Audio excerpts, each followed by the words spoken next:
ओम शांति। आज प्यारे बाबा की मधुर महावाक्य है 18 दिसंबर 2021। मीठे बच्चे, श्रीमत कहती है पढ़ाई पर पूरा पूरा ध्यान दो। पढ़ेंगे लिखेंगे तो बनेंगे नवाब, अर्थात दिल तख्त नशीन बन जाएंगे। प्रश्न: सर्विस की वृद्धि न होने का कारण क्या है? उत्तर: अगर सर्विस करने वाले बच्चों में देह अभिमान आ जाता है, थोड़ी भी सर्विस की और नशा चढ़ गया कि मैंने फलाने को ज्ञान दिया, तो सर्विस वृद्धि को नहीं पा सकेगी। बच्चे ये भूल जाते हैं कि इनको बाबा ने टच किया है। देह अभिमान ही सर्विस को बढ़ने नहीं देता, इसलिए बाबा बार बार युक्ति बताते हैं कि देही अभिमानी भव। गीत बजा। हमें उन राहों पर चलना है जहाँ गिरना और फिर संभलना है। ओम शांति। एक है सदैव परम धाम में रहने वाला ऊंचे ते ऊंचा बाप, उस शिव बाबा के नीचे विष्णु का चित्र। अभी तुम जानते हो कि हमको शिव बाबा विष्णुपुरी का मालिक बना रहे हैं। विष्णु अर्थात लक्ष्मी नारायण, इन दोनों का कंबाइंड रूप है विष्णु। यह हमारा एम ऑब्जेक्ट है। किसको भी समझाने के लिए बुद्धि में रहना चाहिए कि बाबा है निराकार। फिर हमको कैसे पढ़ाए? इसलिए ब्रह्मा का चित्र दिखाया है। बाबा हमको ब्रह्मा द्वारा विष्णुपुरी का मालिक बना रहे हैं। तुमको यह सर्टेन भी है। फिर भूल जाते हो कि हम स्टूडेंट हैं। हमको शिव बाबा पढ़ा रहे हैं, भारत को ही विष्णुपुरी का बना रहे हैं। अगर यह बुद्धि में रहे तो कितनी खुशी होनी चाहिए। यह त्रिमूर्ति का चित्र कितना नामी ग्रामी है। त्रिमूर्ति में वो लोग ब्रह्मा विष्णु शंकर को दिखाते हैं, परंतु शिव को भूल गए हैं। कितनी यह भारी भूल है। अभी तुम बच्चे जानते हो कि शिव बाबा हमको विष्णुपुरी का मालिक बना रहे हैं और आए हुए हैं।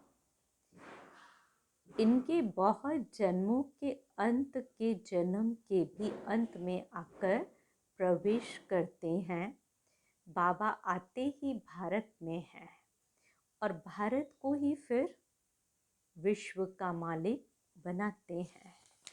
तो तुम बच्चों को यह निश्चय है कि हर 5000 वर्ष के बाद संगम युग में ही आते हैं। तुम बच्चे यहाँ आए हो राजाई लेने के लिए, अर्थात स्वर्ग का मालिक बनने के लिए।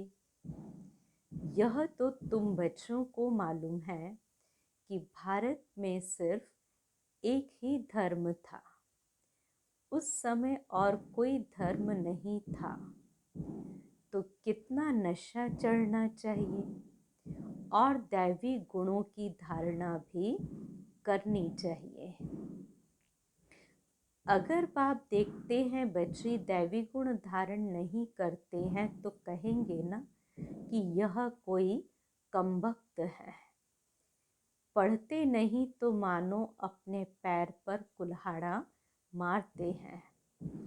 बाप कितना सहज समझाते हैं।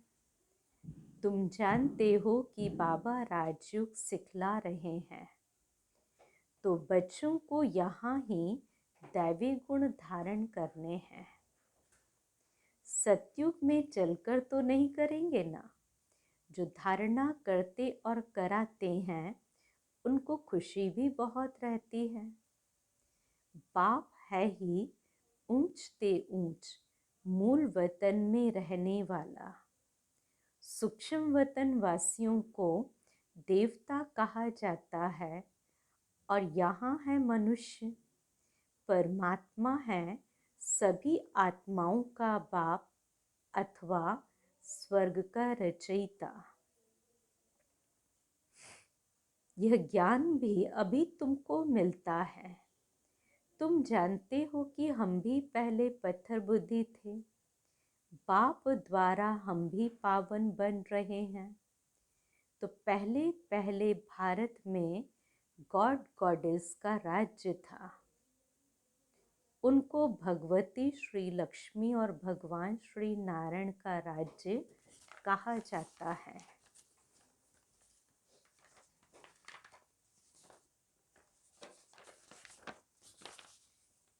अब वह कहाँ गए?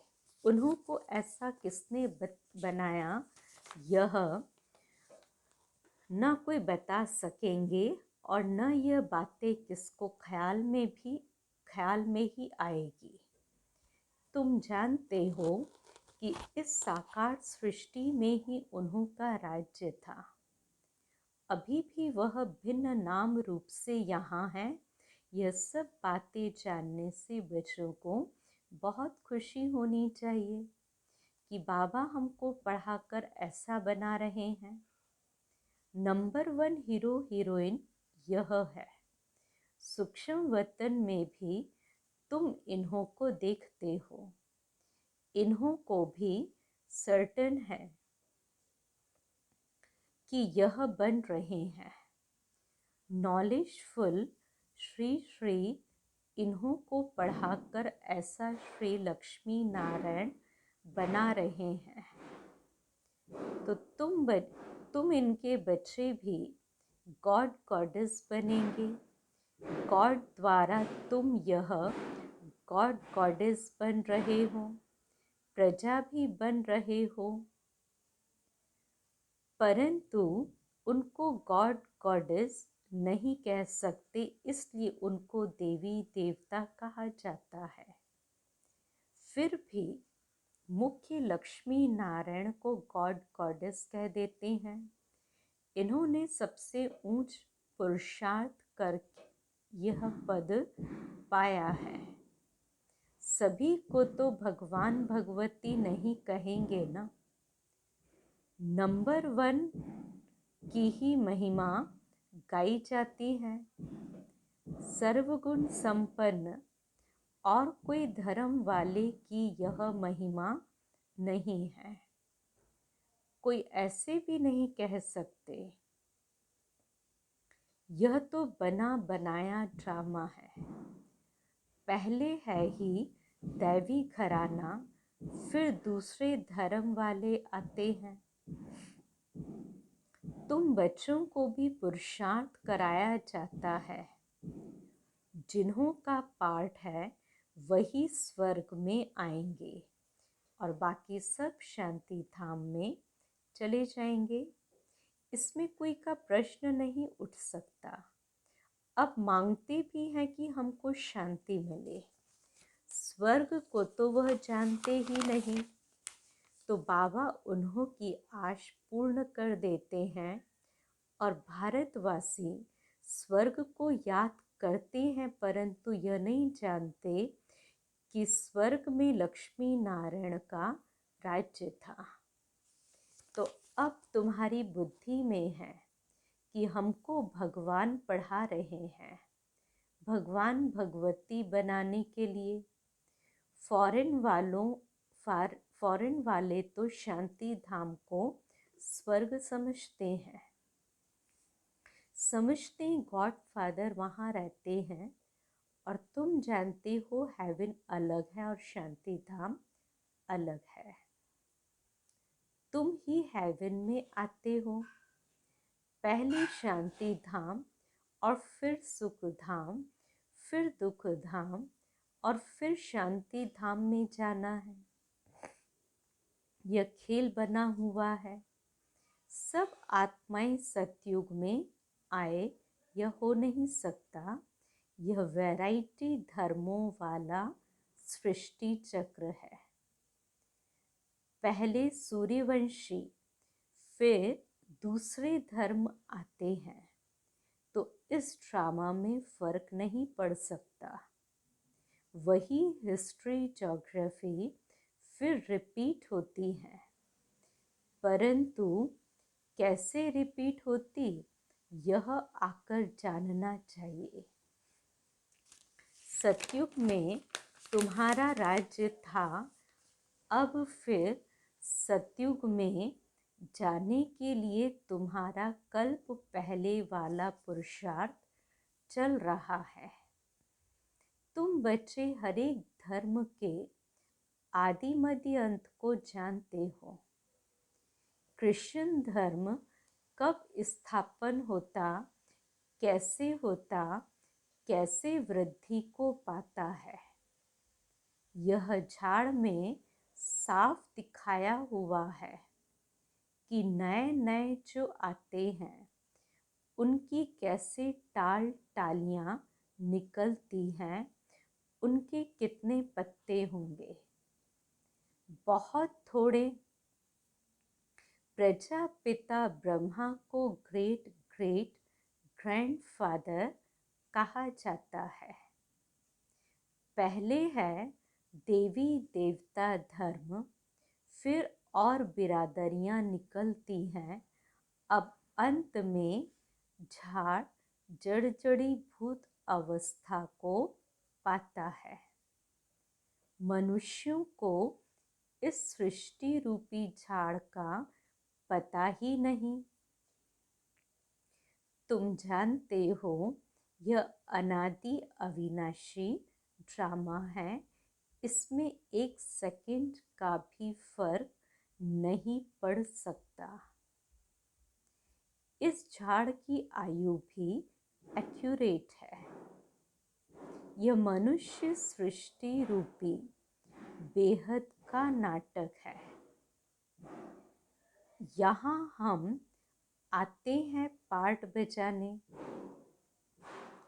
यह ज्ञान बाबा ही समझाते हैं। यह शास्त्र सब भक्ति मार्ग के हैं। आधा कल्प भक्ति मार्ग चलता है, उसमें एक सेकंड भी फर्क नहीं पड़ सकता। इस ज्ञान की प्रालब्ध भी एक्यूरेट आधा कल्प चलती है। जिसने जो पार्ट बजाया है वह बजाएंगे। अब तुम्हारी बुद्धि बेहद की हो गई है। औरों की बुद्धि को भी बेहद में लाना है, तब ही तुम बेहद विश्व के मालिक बनते हो। निराकारी दुनिया में है निराकार बाप और निराकारी आत्माएं सब बच्चे। सूक्ष्म वतन का पाठ तो बहुत थोड़े समय का है, तो अब इस साकारी दुनिया में सबसे नंबर 1 सुप्रीम कौन है? लक्ष्मी नारायण। सुप्रीम बाप ही सुप्रीम धर्म की स्थापना करते हैं, और कोई भी धर्म को तुम सुप्रीम नहीं कह सकते हो। अभी तो सभी तमो प्रधान हैं। एक बाप ही है जो एवर प्योर है, एवर सुप्रीम है। बाकी सबको सतो रजो तमो में आना है। अब तो तमो प्रधान दुनिया का विनाश होना ही है। इन आँखों से जो कुछ देखते हो सब विनाश होने वाला है। जब नया मकान बनता है तो पुराना खत्म करना ही पड़ता है। तो तुम बच्चे नई दुनिया का साक्षात्कार भी करते हो। अब पुरानी से दिल हटानी है। गीत है ना, जाग सजनिया जाग। तो बाप तुमको अर्थ समझाते हैं कि बच्चे अब नई दुनिया स्थापन हो रही है। तो अब तुम्हारी बुद्धि में स्मृति आ गई है कि हमारा इस ड्रामा में अविनाशी पार्ट है, हमको फिर भी आना है। आदि से अंत तक तुम्हारा ही पार्ट है। आधा कल्प के बाद और टाल टालियां भी निकलती ही रहती हैं। जब टाल टालियां निकलना बंद हो जाएंगी तब समझना कि वहाँ से आना बंद है। तो फिर यहाँ से जाना शुरू हो जाएगा। फिर यह सब इतनी आत्माएं कहाँ जाएंगी, यह तो तुम बच्चे जानते हो। सत्युग में तो बहुत थोड़े मनुष्य होंगे। एक बिरादरी की फिर कितनी वृद्धि होती है, कितना बड़ा झाड़ होता है। अब अभी सभी तमो प्रधान मनुष्यों का नाटक है अथवा कांटों का जंगल है। यह मनुष्य सृष्टि झाड़ एकदम विनाश नहीं हो जाता है। भल कितने भी तूफान आए परंतु एकदम विनाश नहीं होता, परिवर्तन जरूर होता है। अब तुम बच्चे कांटों से फूल बन रहे हो। यह बात भी जब धंधे थोरी में जाते हैं तो भूल जाते हैं। जिनको धारणा होती है वह सारा दिन विचार सागर मंथन करते रहते हैं कि कैसे हम सर्विस करें अथवा कांटों को फूल बनाएं। बाप सबसे बड़ा धर्मात्मा है जो साधुओं का भी उद्धार करने वाला है। बाप जब तक साकार में न आए तो मनुष्यों का उद्धार कैसे हो। बाकी प्रेरणा से थोड़ी होगा। तो बाबा आकर सारा ज्ञान देकर तुमको त्रिकालदर्शी बनाते हैं। तो तुम बच्चों को कितना नशा रहना चाहिए। बाबा बहुत युक्तियां बताते हैं कि ऐसी ऐसी सर्विस करेंगे तो बहुतों का कल्याण होगा। बाप को याद करो तो विकर्म विनाश हो जाएंगे और चक्र को याद करो तो चक्रवर्ती राजा बन जाएंगे। औरों को भी बनाते जाओ। जैसे पढ़ाई से मनुष्य बैरिस्टर बन जाते हैं तो तुम मनुष्य से देवता बन जाते हो। बाबा कहते अगर आप समान नहीं बनाते तो गोया सर्विसेबल नहीं बने हो। सर्विस किसकी छिपी नहीं रह सकती। तुम्हारा भी अंत में प्रभाव निकलेगा। अभी तो बच्चों की अवस्था नीचे ऊपर होती रहती है। कुछ परीक्षाएं आती हैं तो बच्चे मुरझा जाते हैं। तुमको भी फील होता होगा कि आज हमारी अवस्था याद में टिकती नहीं।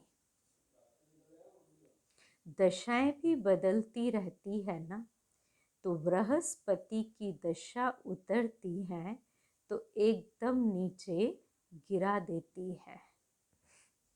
बीमारी भी कर्म भोग है जो सर्विस नहीं कर सकते।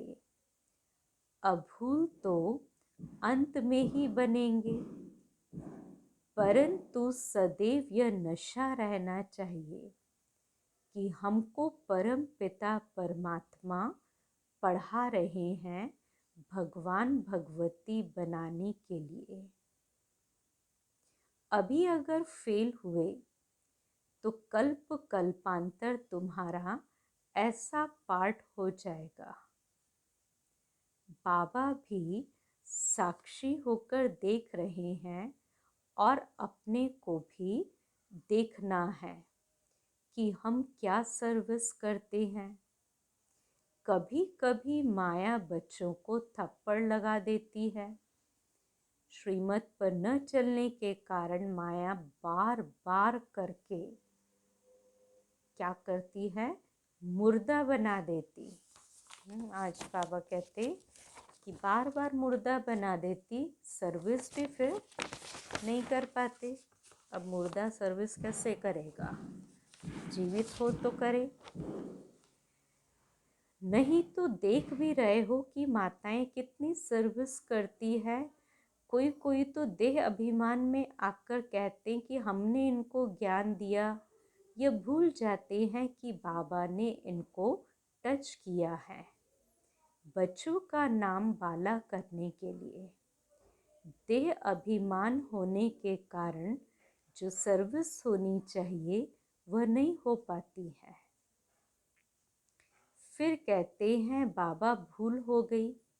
बाबा ने समझाया है, बड़े आदमियों को बहुत युक्ति से समझाना है, उन्हों से ही आवाज निकलेगा और वाह वाह होगी। परंतु बच्चों को अर्जुन योग की पावर भरनी है। अब बाबा आकर पुरुषार्थ करवाते हैं, फिर भी तकदीर में नहीं है तो श्रीमत पर चलते ही नहीं हैं। पढ़ेंगे लिखेंगे तो बनेंगे नवाब और बाबा के दिल पर चढ़ेंगे। देखो सब बच्चे बाबा को बुलाते हैं, क्यों? वह बाप भी बच्चों की दिल पर चढ़ा हुआ है। बाप ने सर्विस कर बच्चों को कितना गुलगुल बना दिया है। सर्विस करना तो फर्ज है। मैगजीन में लिख सकते हो, फलाना मरा, नथिंग न्यू।